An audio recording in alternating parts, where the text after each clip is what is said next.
You don't live around here. What do you do in this neighborhood? I just walked out of my house. Yeah, I doubt that. You don't look like someone who owns property here. Do you have a warrant or any legal reason to stop me? I don't need one. Something about you isn't adding up. You're detaining me on my own property because you decided I don't belong. Big mistake, officer.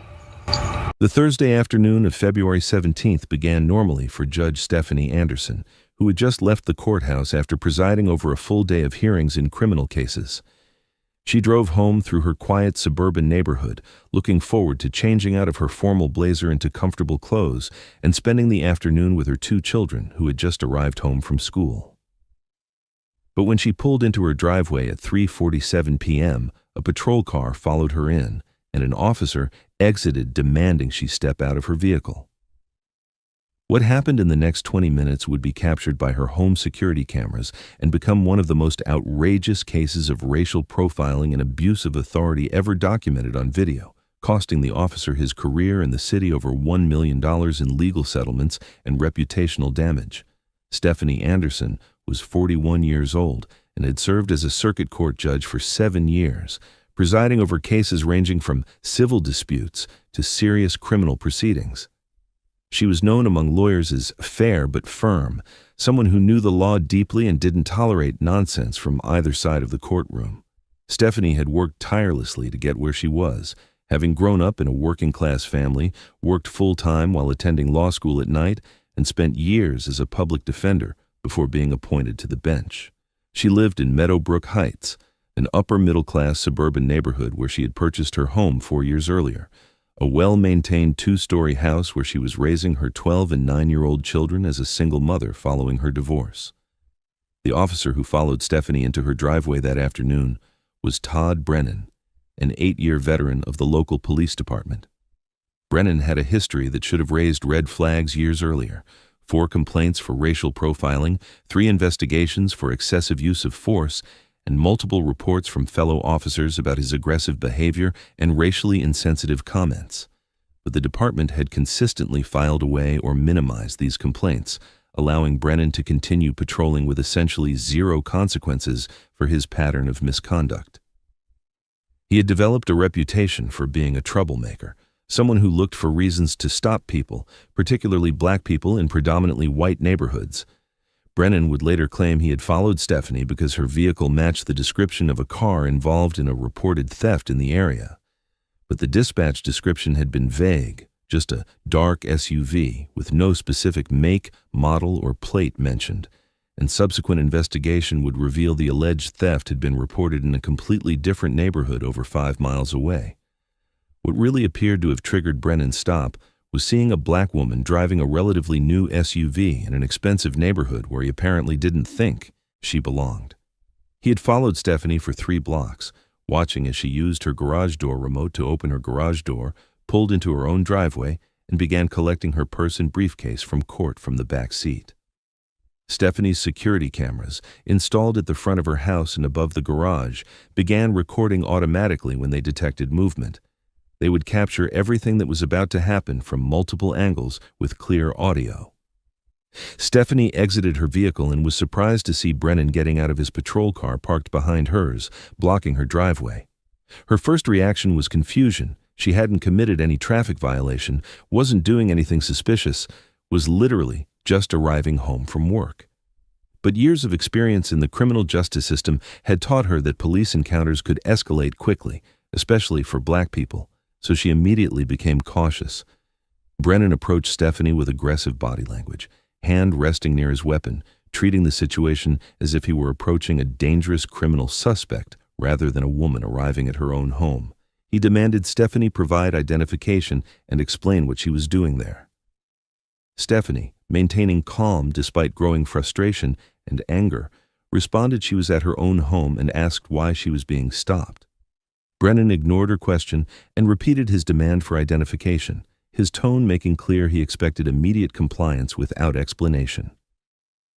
Stephanie could see her children watching anxiously through the living room window, having heard the patrol car arrive, and she knew she needed to handle this carefully to not traumatize them or put them in danger. Stephanie decided to cooperate to a point, hoping providing identification would quickly end this bewildering encounter and allow her to enter her home with her children. She carefully reached for her purse, moving deliberately slowly to not alarm Brennan, and retrieved her driver's license. She also took out her official judicial identification card, the one she used to access restricted areas at the courthouse and which clearly identified her as Judge Stephanie Anderson of the Circuit Court. She handed both cards to Brennan, watching his expression closely to see if he would recognize the significance of questioning a judge in her own driveway without any probable cause or reasonable suspicion. Brennan took the cards and examined them, his face showing first confusion, then something resembling disdain. Instead of immediately acknowledging his mistake and apologizing, he questioned whether the identification was legitimate. He asked Stephanie why a judge would be driving this type of vehicle in this neighborhood, a question so loaded with racist assumptions that the security cameras captured Stephanie visibly recoiling in shock. She responded calmly but firmly that she lived there, that this was her home, and that she had no obligation to explain her profession, vehicle, or anything else to him without him first articulating why he had stopped her. Brennan didn't like being questioned, especially by a black woman he had presumed would be intimidated by his authority. The situation was escalating in ways that violated all basic police protocol and common sense. Brennan began asking additional questions about where Stephanie had been, where she was going, whether the vehicle was actually hers. Stephanie, whose patience was rapidly depleting, pointed out she had provided identification that clearly showed she lived at that address, that her driver's license matched the vehicle registration, and that he had no legal basis to continue detaining her. She also mentioned her security cameras were recording the entire interaction, a fact that should have given Brennan pause, but instead seemed to irritate him further. He told Stephanie that recording officers didn't change the fact he had the right to investigate suspicious activity. Stephanie asked directly what suspicious activity he was investigating, what specific crime he suspected she had committed. Brennan provided the vague explanation about a vehicle matching the description of one involved in a theft. But when Stephanie pressed for details about where and when the theft allegedly occurred, he became evasive and defensive. She recognized the pattern immediately, having seen countless cases in her courtroom where officers invented weak justifications for stops that were really based on racial profiling. Brennan was doing exactly what so many officers did when confronted about illegal stops, offering post hoc reasons that crumbled under the slightest scrutiny. Inside the house, Stephanie's children were becoming increasingly distressed.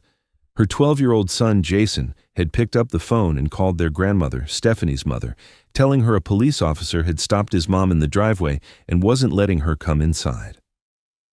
The grandmother, a 68-year-old woman named Patricia, who had lived through the civil rights era and had her own experiences with racial profiling, told Jason to keep watching, but not to go outside, and that she was on her way immediately. Patricia lived only 10 minutes away and knew from experience that situations like this could turn dangerous quickly. She also grabbed her own cell phone and began recording as she drove, determined to document what was happening to her daughter. Brennan then made the decision that would transform this incident from a case of racial profiling into a complete career disaster. He told Stephanie she was being detained for further investigation and that she needed to put her hands behind her back. Stephanie was stunned, asking under what authority he was detaining her when she had committed no crime, was on her own property, and had provided identification proving she lived there.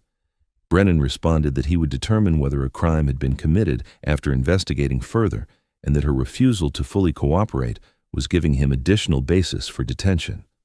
The circular logic was breathtaking in its illegality, exercising constitutional rights being treated as evidence of guilt, justifying further deprivation of those rights. Stephanie made the conscious decision not to allow Brennan to handcuff her without additional witnesses and clear documentation of what was happening.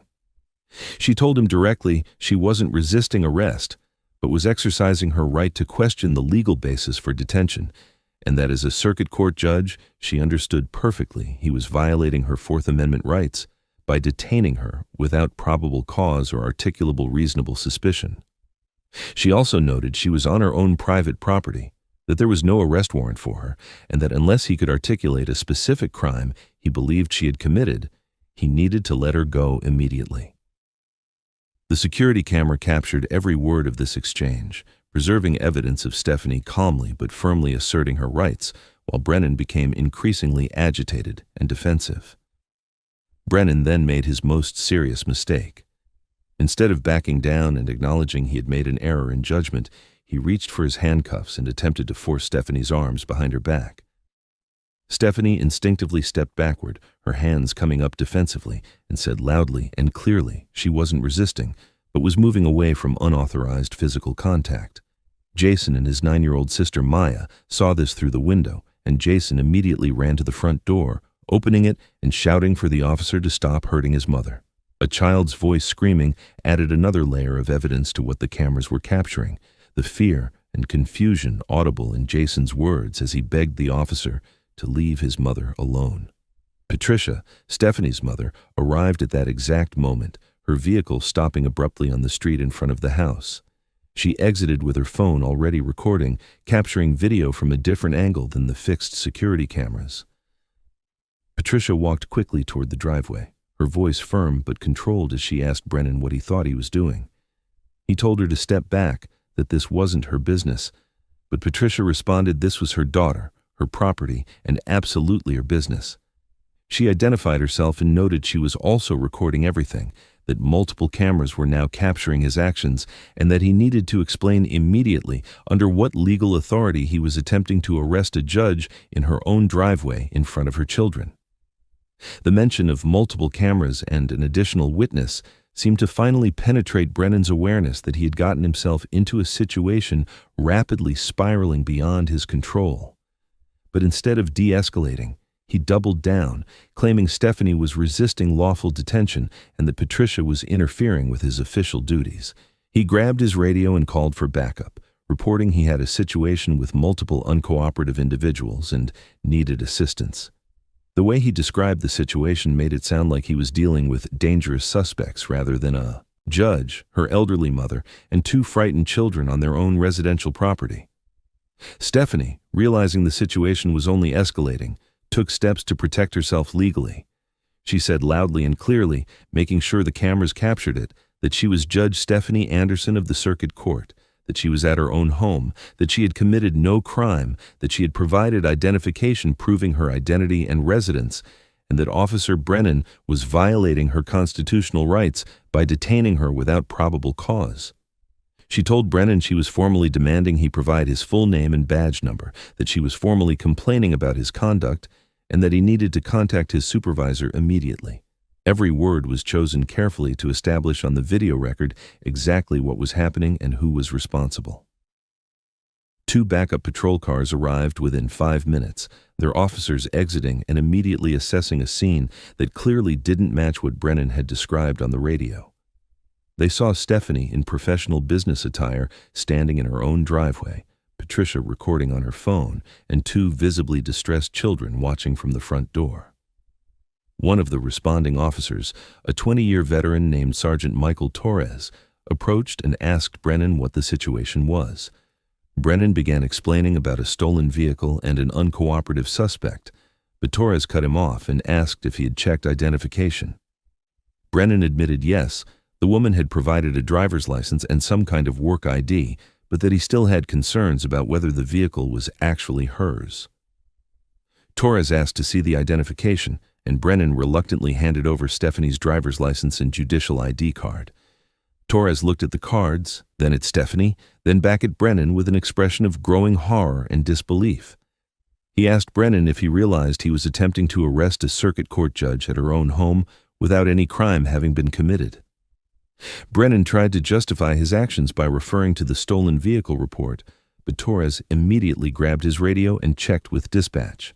The response came quickly.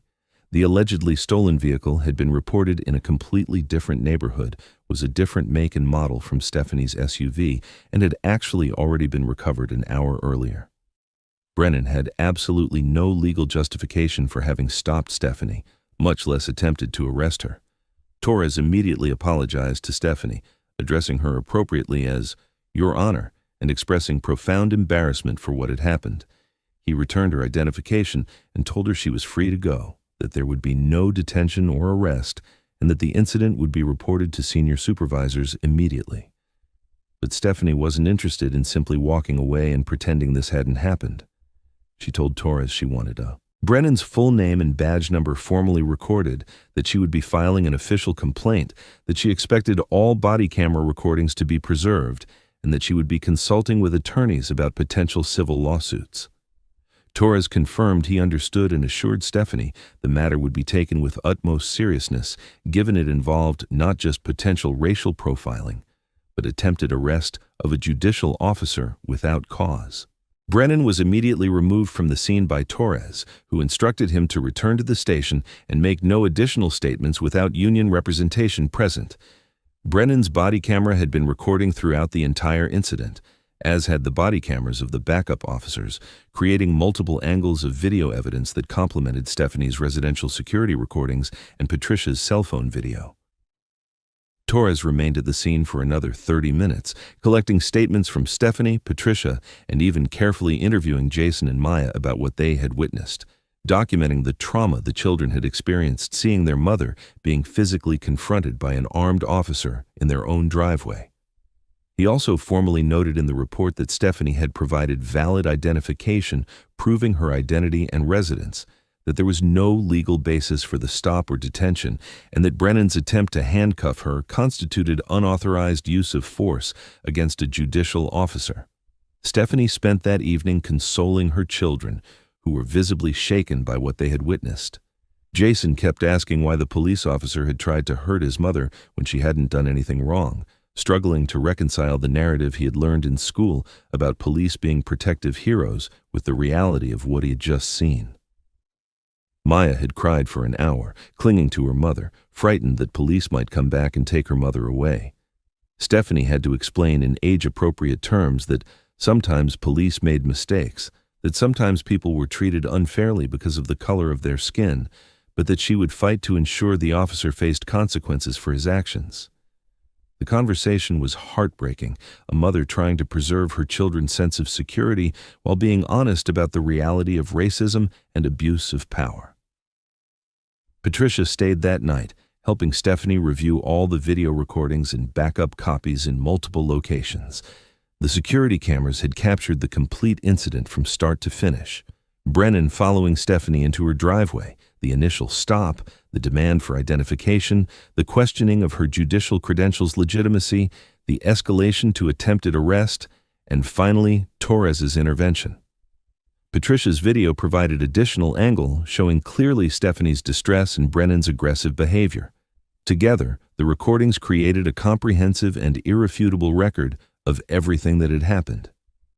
Stephanie knew from professional experience that video evidence of police misconduct sometimes had a way of disappearing or being conveniently corrupted, so she ensured multiple copies were stored in secure cloud services and sent to her personal attorney before midnight.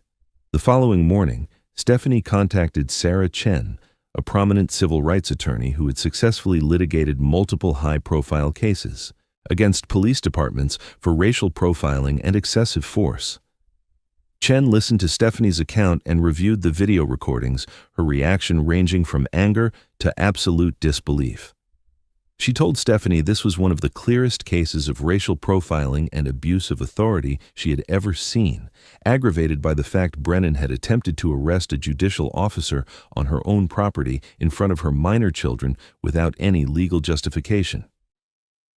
Chen agreed to represent Stephanie both in the formal complaint to the police department and in an eventual federal civil lawsuit, noting the combination of Stephanie's position as a judge, the presence of traumatized children, and the multiple video recordings created a case that would be virtually impossible for the city to defend. Police Chief Raymond Foster was informed about the incident within 12 hours through multiple channels. Torres had filed a detailed report through the chain of command. The court administrator's office had formally reached out expressing concern about one of their judges being targeted, and Stephanie herself had sent a formal complaint letter describing the violation of her rights and demanding immediate action. Foster immediately recognized this was a potential disaster of massive proportions. Having an officer attempt to arrest a respected judge without cause, captured on video from multiple angles with traumatized children as witnesses, created legal liability that could cost the city millions of dollars and destroy the department's credibility. He ordered an immediate internal investigation and placed Brennan on administrative leave pending full review. The internal investigation was assigned to the Internal Affairs Division, but given the severity of the case and Stephanie's status as a judicial officer, the department also brought in independent outside investigators to ensure transparency and credibility. The investigators began by reviewing all available video evidence, and what they saw was damning beyond any reasonable doubt. The recordings showed Brennan stopping Stephanie without articulable probable cause, questioning her legitimate identification based apparently on nothing but her race, escalating to physical arrest attempt when she exercised her constitutional rights, and persisting even after she identified herself as a judge and explained he was violating the law.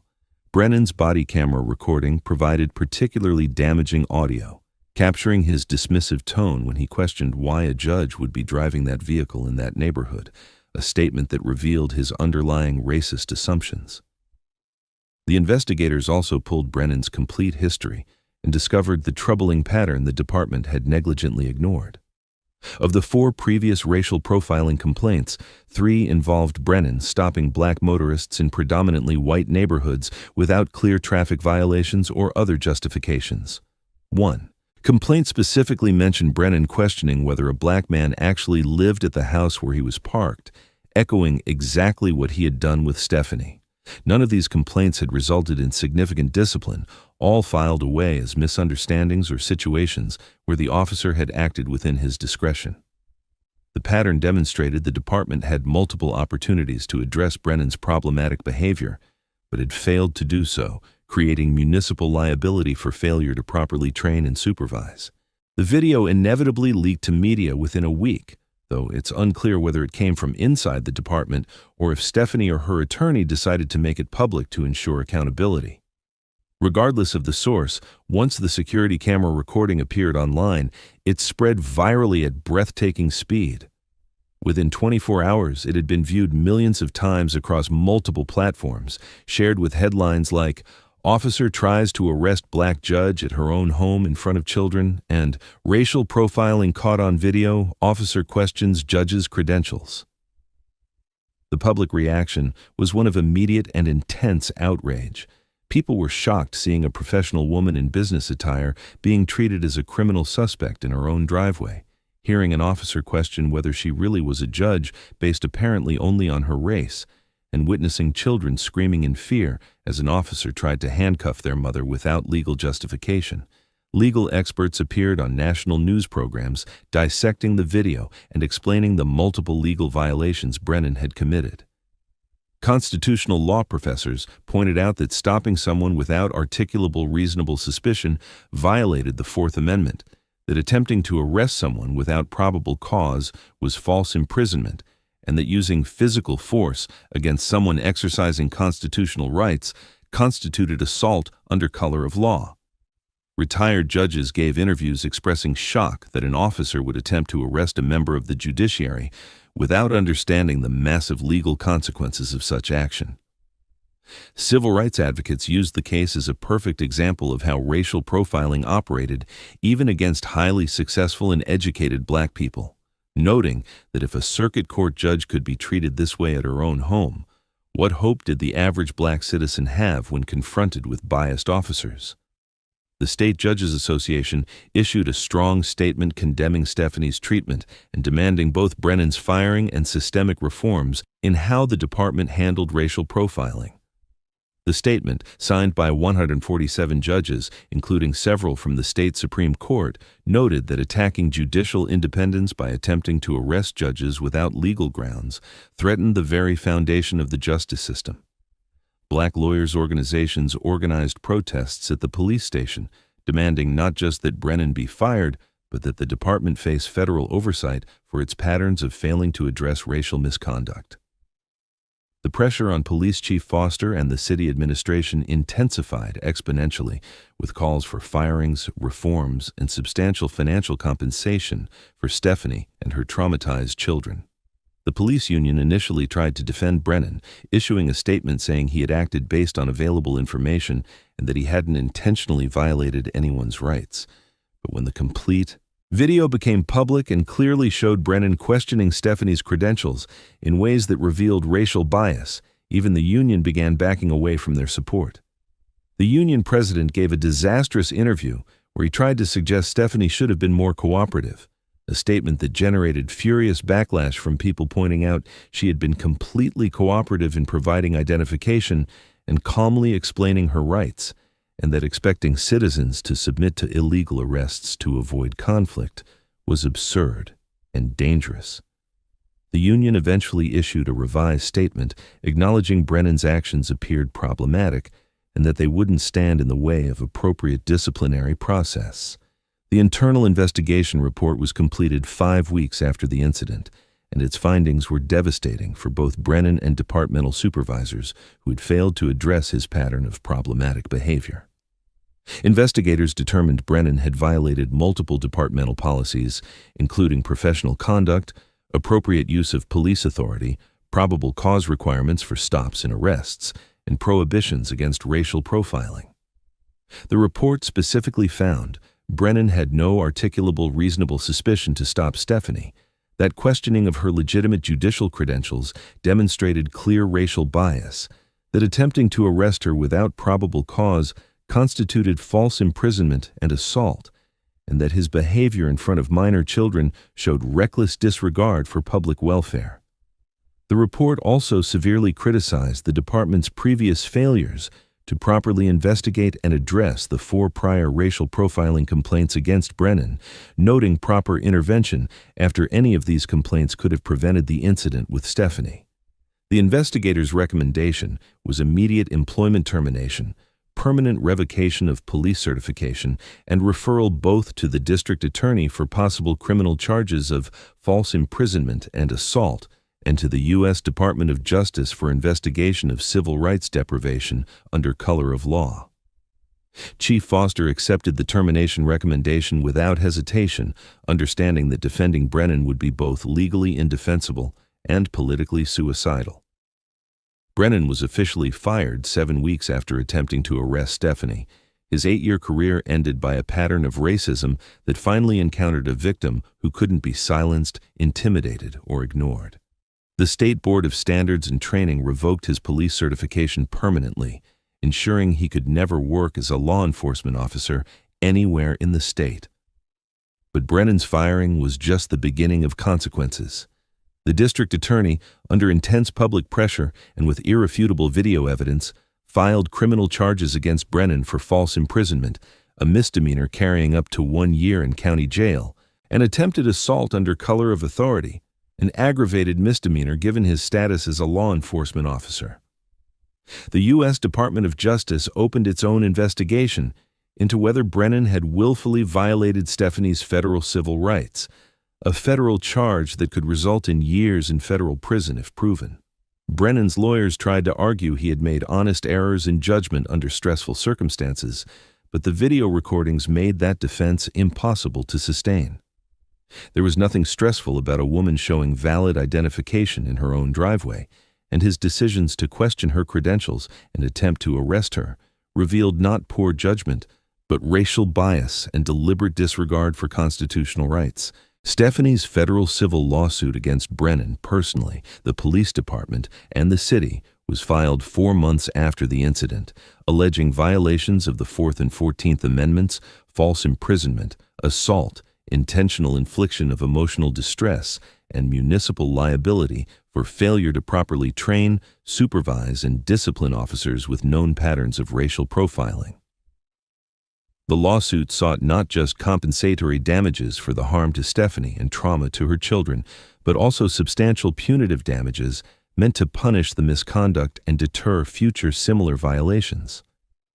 Sarah Chen, Stephanie's attorney, built a case that was virtually bulletproof, grounded in the multiple video recordings showing every aspect of the violation, reinforced by expert testimony about the psychological impact on children witnessing police violence against their parents, and strengthened by evidence of Brennan's pattern of previous complaints the department had ignored. The city initially tried to defend the case, their lawyers filing motions to dismiss various claims and arguing Brennan had acted within his discretion as a law enforcement officer. But these defenses crumbled quickly when confronted with the video evidence.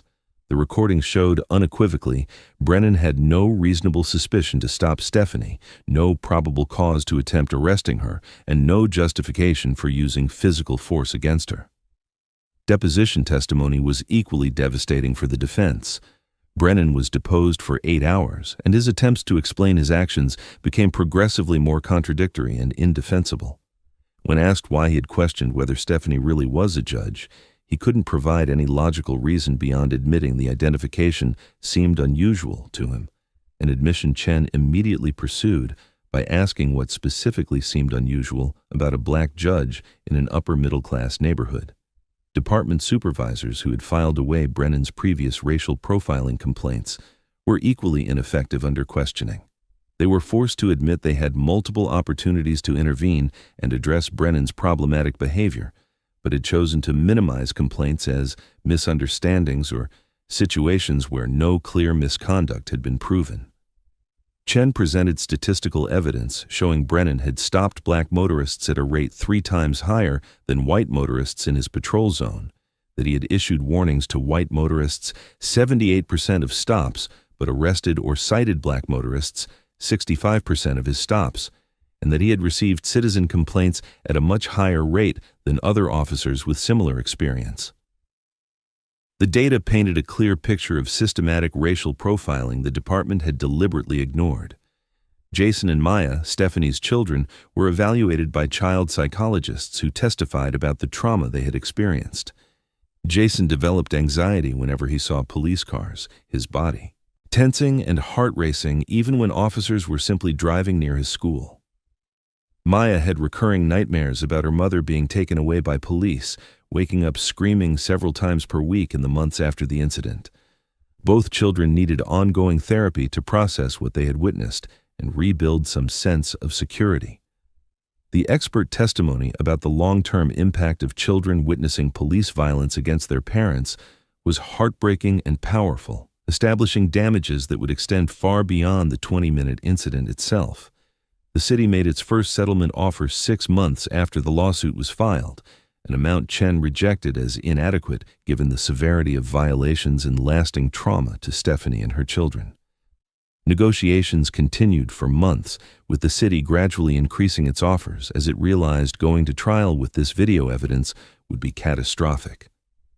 The final settlement, reached 14 months after the original incident, awarded Stephanie and her children $1,200,000 in damages, one of the largest racial profiling settlements in the state's history.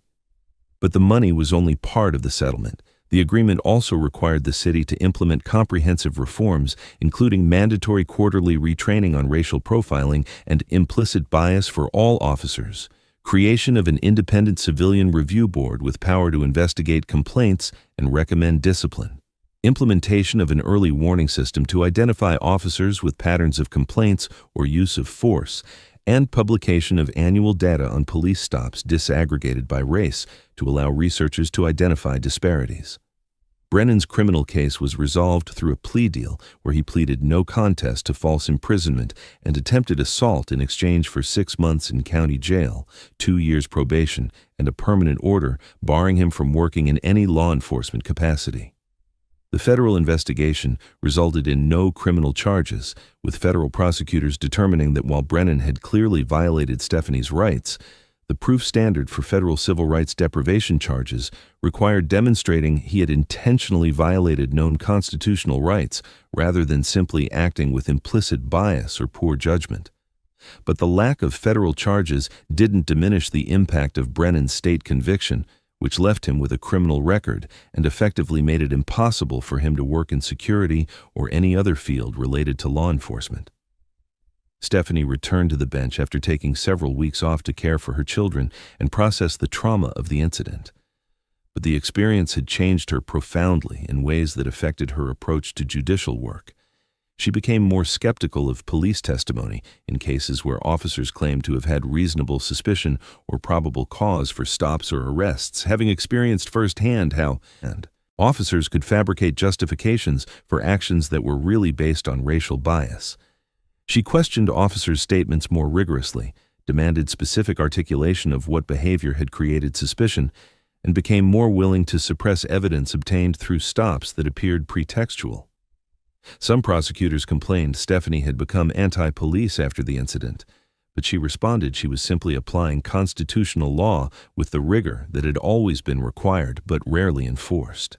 Stephanie also became a public voice on police reform and accountability, speaking at legal conferences, testifying before state legislatures, and writing opinion pieces about the need for systemic changes in how law enforcement operated. She emphasized in her public speaking that she had advantages most racial profiling victims didn't have. She knew the law perfectly, had resources to hire excellent lawyers, had multiple cameras capturing evidence, and had professional status that made it impossible for the department to ignore or minimize what had happened. She noted that for every incident like hers that resulted in accountability, there were hundreds of others involving victims who didn't have these advantages and whose stories never received justice. Her advocacy helped push legislative reforms in multiple states, requiring better data on police stops, more robust complaint processes, and more severe penalties for officers found engaging in racial profiling. Patricia, Stephanie's mother, who had documented part of the incident on her cell phone, became an advocate in her own right, working with grassroots organizations teaching residents, particularly elderly Black residents, about their rights during police encounters and how to safely document misconduct using smartphone technology. She gave workshops at churches and community centers, using the video of her daughter's incident as a teaching example about why documentation was so important and how multiple angles of evidence could make the difference between a he said, she said dispute and irrefutable accountability. Her work touched hundreds of families in her community, empowering them with knowledge and tools to protect their rights. Jason and Maya gradually recovered from the trauma of the incident through ongoing therapy and the loving support of their mother and grandmother. But the experience had changed them in ways that would never completely disappear. Jason developed a keen interest in justice and law, often asking his mother about cases she presided over and expressing aspiration to become a civil rights attorney when he grew up. Maya became more aware of racial issues than most children her age, noticing and commenting when she saw examples of unfair treatment in her school or community. Stephanie was proud of their awareness, but also sad they had to learn about racism and injustice so young through direct experience rather than gradual and age-appropriate education. The police department implemented the reforms required by the settlement, though with varying degrees of enthusiasm. Some officers resisted what they saw as excessive oversight and bureaucratic obstacles to doing their jobs, complaining they were being punished for one bad officer's actions. But others embraced the changes, recognizing Stephanie's case had exposed real systemic failures that needed addressing. The Independent Civilian Review Board established by the settlement began operating 18 months after the incident, and within its first year had recommended discipline against 8 officers who had received multiple racial profiling complaints the department had previously ignored. The early warning system identified 15 additional officers with troubling patterns requiring intervention before those patterns escalated to serious incidents. The video recordings of Stephanie's incident became some of the most widely used police training tools in the country, shown at police academies as a perfect example of what not to do when responding to any situation, much less one involving someone on their own property. Instructors paused the video at key moments, when Brennan stopped Stephanie without articulable suspicion, when he questioned her legitimate credentials based on racial assumptions, when he escalated to attempted arrest without probable cause, when he persisted even after she explained he was violating the law. Each moment became a teaching point about implicit bias, constitutional rights, and the devastating consequences of letting prejudice guide professional actions. The video was also used in law schools, teaching about Fourth Amendment rights, and in corporate diversity trainings, discussing how racial bias operated even against highly accomplished individuals. Brennan disappeared from public life after serving his jail sentence, his attempts to rebuild his life frustrated by the viral video that followed him everywhere. He tried multiple jobs in construction, warehouse, and even customer service, but employers invariably recognized him or discovered his background through background checks and online searches. The phrase, "officer tries to arrest judge in her driveway," was permanently linked to his name, viewable by anyone with an internet connection. He eventually moved to another state and changed careers completely, working under supervision in an unrelated field where his past was less likely to affect employment opportunities. Some expressed sympathy for him, suggesting one error in judgment shouldn't destroy someone's entire life, but others pointed out this hadn't been a single mistake, but the culmination of a pattern of racist behavior that had been allowed to continue unchecked until finally encountering a victim who had power to demand full accountability. The lasting legacy of the case extended far beyond a $1 million settlement or one police department's reforms. It became a cultural reference point mentioned whenever conversations about racial profiling arose, cited in court decisions explaining limits of police authority, and used in training about how unconscious bias could lead law enforcement officers to violate constitutional rights of innocent citizens. The case demonstrated that not even respected judges were immune to racial profiling, that professional status and accomplishments didn't protect black people from being seen as suspicious in their own neighborhoods, and that the only reason Stephanie received justice was because multiple cameras captured irrefutable evidence and she had knowledge and resources to fight the violation. For black communities, it offered painful validation that their experiences of being treated as out of place or not belonging even in spaces they owned were real and documentable. Stephanie occasionally reflected on that Thursday afternoon and how 20 minutes had fundamentally altered her perspectives on justice, law enforcement, and the limitations of the system she had dedicated her career to serving.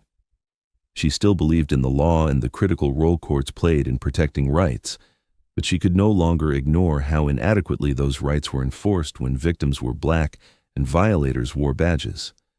The experience made her a more empathetic judge when dealing with defendants who alleged racial profiling or police misconduct, more willing to question official narratives that didn't withstand logical scrutiny, more determined to ensure her courtroom was a place where constitutional rights were taken seriously regardless of whose race was asserting them. The incident had taken something from her, that sense of security that came from believing her education and position would protect her from casual racism. But it had also given her renewed clarity about why her work mattered and how many people counted on the judicial system to protect rights that law enforcement sometimes violated. The security cameras remained on her house, now complemented by additional cameras covering every angle of her property. Stephanie never wanted to be in a position where her word would be questioned against an officer's word again, and technology provided objective witness that made denial impossible. She often thought about how many other incidents of racial profiling happened in driveways without cameras, without witnesses, without victims who knew their rights or had resources to fight the violation. Her case had become public and had resulted in accountability because she was a judge with video evidence from multiple angles. But how many other Brennans were still patrolling, stopping people based on race, violating rights without consequence because their victims couldn't prove what had happened or didn't know how to navigate the system to demand justice? The video recordings of the incident remained online, viewable by millions, a permanent record of how racial profiling operated, how power could be abused, and how accountability was possible when evidence was irrefutable and victims had means to fight injustice. The video showed not just 20 minutes of one officer making terrible choices, but decades of systemic failures to address racial bias in law enforcement, the cost of those failures measured in trauma to innocent children seeing their mother attacked, in black citizens learning not even judicial status protected them from suspicion based on skin, and in communities losing trust in institutions supposedly designed to protect everyone equally. And the reforms that followed, though imperfect and incompletely implemented, represented progress won through one woman's willingness to transform her own violation into a catalyst for change that could eventually protect countless other potential victims from experiencing what she and her children had suffered on that Thursday afternoon when an officer decided a black judge arriving home from work looked suspicious enough to justify attempted arrest in her own driveway.